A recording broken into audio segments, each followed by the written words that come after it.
Bigger tyres, radical geometry and suspension are just some of the big trends we might see in the gravel bike world in 2022. In this video, I'm going to share some of my thoughts and reasons and tips for what might be the big features on gravel bikes in the year ahead. And at that point, I do encourage you to share your thoughts by leaving a comment down below. This video is in no particular order and you can skip ahead as well. Little links down below if you want to. Okay, let's dive in. The bigger trend of the last few years, and I expect to see even more of this in 2022, is space for even bigger tyres on most gravel bikes. For the last few years, gravel tyre clearance on bikes has been getting bigger and bigger. Gone are the days of a 35mm wide tyre being the max you can fit, and now, looking ahead, there are bikes that will easily take up to a 50mm wide tyre on a 700cc rim. There are two wheel sizes available, 700C, the same as your road bike, and 650B, the same as 27.5 on a mountain bike. And a few years ago, if you wanted a bigger tyre to get the most comfort and traction for riding off-road, you had to go down to a smaller wheel with a 47mm wide tyre. But now we're seeing 700C by 45 or even 50mm wide tyres on modern gravel bikes. And the Canyon Grizzle is a good example of a modern current gravel bike that would take up to a 50mm wide tyre on a 700C rim. Some gravel bikes even push the boat out even further and let you fit up to 2.1 or 2.2 inch mountain bike tyres if you are really trying to tackle the roughest and gnarliest off-road terrain. Do I think tyres will get wider and wider? No, probably not. That's what mountain bikes are for after all. And there are already some very good gravel bikes that will take up to a 2.1 or 2.2 inch mountain bike tyre already. For me, where 40 to 42mm on a 700cc rim has been fairly standard in the gravel bike market for the last few years, I see 45 becoming the new standard for most gravel bikes, and then a 50mm option if you need it, with adequate tyre clearance for mud and mud guards if the frame will take them. And what does this mean for 650B wheels? Well, they haven't been the most popular for the last few years. Some people have dabbled with them and some bikes are designed around the smaller wheels. But with bigger tyres available on a 700cc rim and bikes fitting those wheels and tyres, I see a demand for the smaller wheels decreasing as we go forward into 2022. The very early gravel bikes borrowed geometry from cyclocross bikes and endurance road bikes and sort of mashed them together into something that really worked for gravel where you're riding off-road and on-road. But we're now starting to see some really interesting and exciting gravel bikes that really push the geometry much further than before, taking heavy influence from mountain bikes and going longer, slacker and lower, combined with short stems and wider handlebars, give you a bike that handles much better off-road, in the woods, single track, more agility, more responsive turning for that sort of riding. And bikes like the BMC Urd, which is a really good example of this category, really shows how good the geometry works in a gravel bike if you are trying to ride really chunky off-road trails. But I don't expect all gravel bikes to go down the route of longer, lower and slacker, and I expect many will stay closer to a road or cross bike in terms of wheelbase length and bottom bracket drop and head angle as well, and giving us a choice of two bikes where you want that more road familiar setup or a more mountain bike bias off-road tailored geometry. But in general, I think some of that development from bikes like the BMC and the Specialized Diverge are really good for all levels of gravel riders, especially those who aren't racing, who are riding for fun and exploring and adventuring. More stability, more control, better handling in tricky trails, just more fun generally. So I expect to see more bikes really pushing the boat out when it comes to geometry in 2022. And a small side note for adjustable geometry.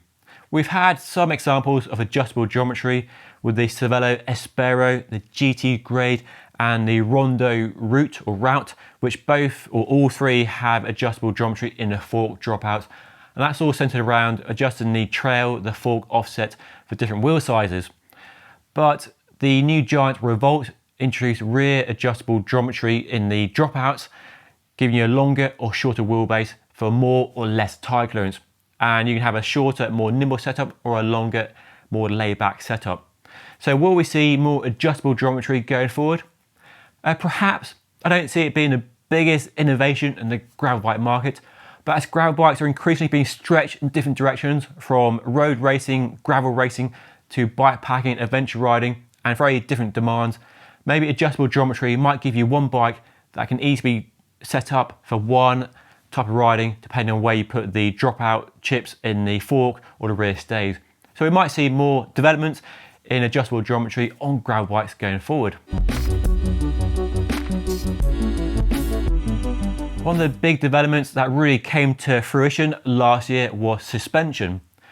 Now personally, I rode the Redshift suspension stem and seat post and was very, very impressed. An easy retrofittable upgrade to your bike, give you more comfort and more control for riding off-road. And then there are products like the RockShox Rudy suspension fork, introduced last year, and I was super impressed with that. Expensive and heavy, yes, and funny looks, but gives you incredible capability for riding off-road trails. And while some might say or argue it goes too close to a mountain bike, a drop handlebar road bike in essence with 30 or 40 mil of suspension travel at the front is a long, long way from a mountain bike, and a clear difference in terms of riding attitude in my opinion. So expect to see more suspension products, both seat posts and stems and suspension forks as well. And then there's suspension actually baked into the frame and fork. And the Specialized Diverge, now in its third generation, but second generation with a Future Shock spring at the front, is a really good example of this genre.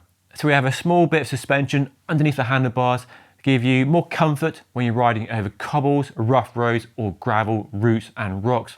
And I expect to see more developments from Specialized in this area. We also have the Cannondale Topstone Lefty with a lefty suspension fork on the front, modified from the mountain bike, and a leaf tail spring design at the back. That's another example of a dual suspension gravel bike. And then there's a brand new BMC ERS LT, which also has an elastomer soft tail rear end and a suspension damper in the front.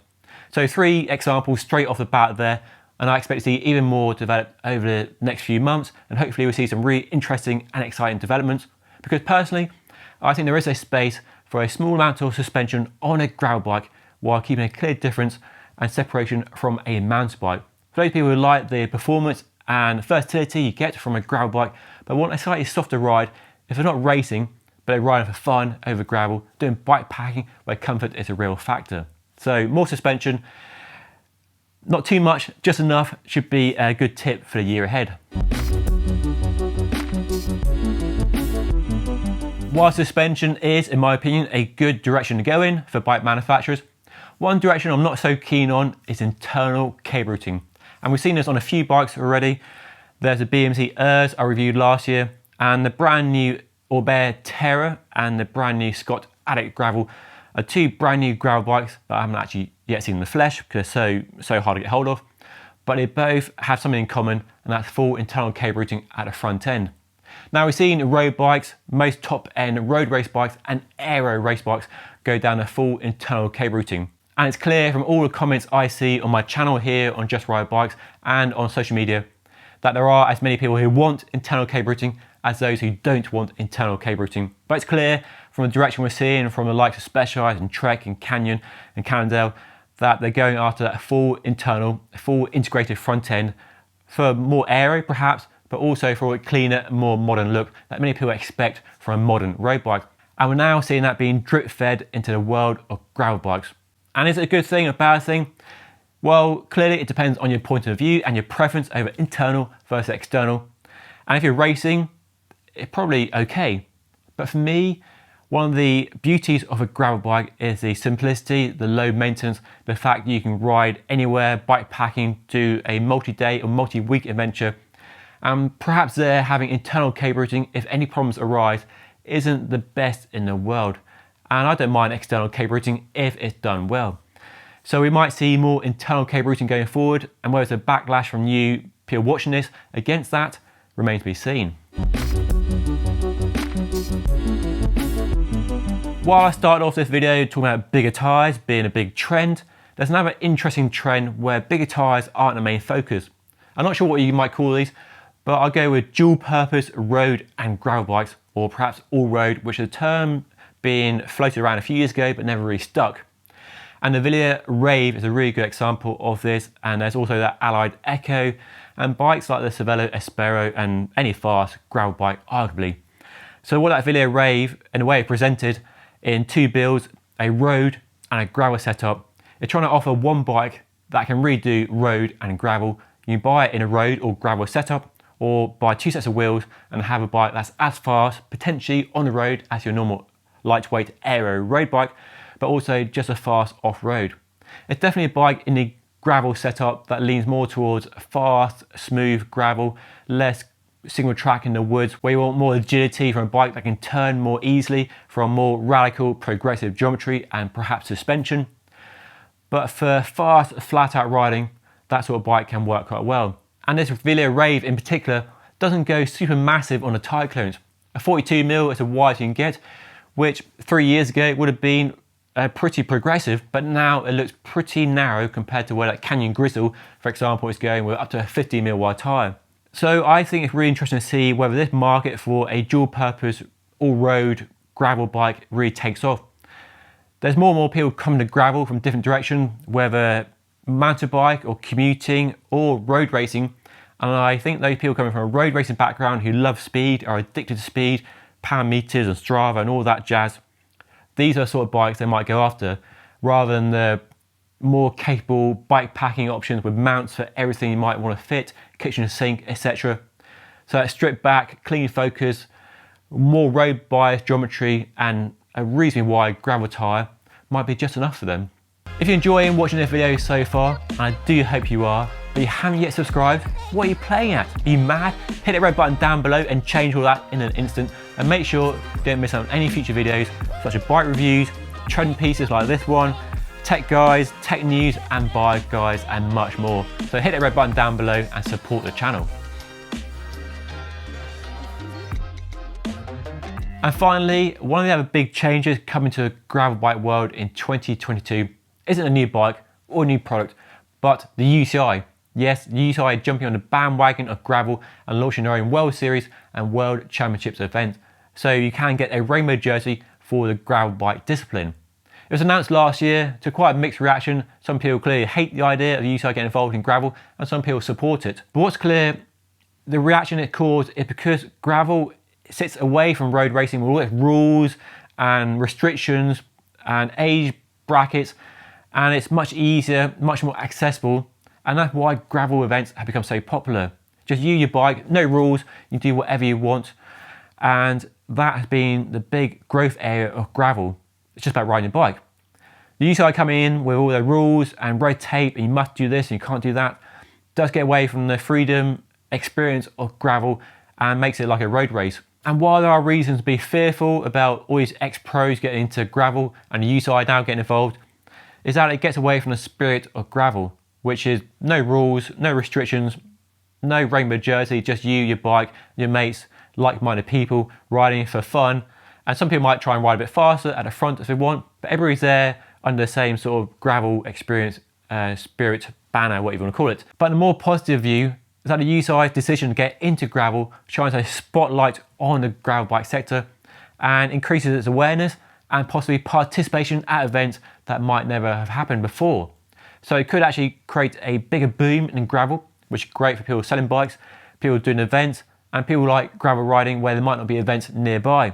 So it could be a positive thing, but there is a potential downside in that it becomes another road race just on a gravel bike on a gravel road. But hopefully the UCI getting into gravel won't impact the future success and popularity of existing gravel events here in the UK, across Europe and over in America as well. Hopefully a space for all those events that currently exist on the calendar and the UCI's events, whatever shape or form they do take.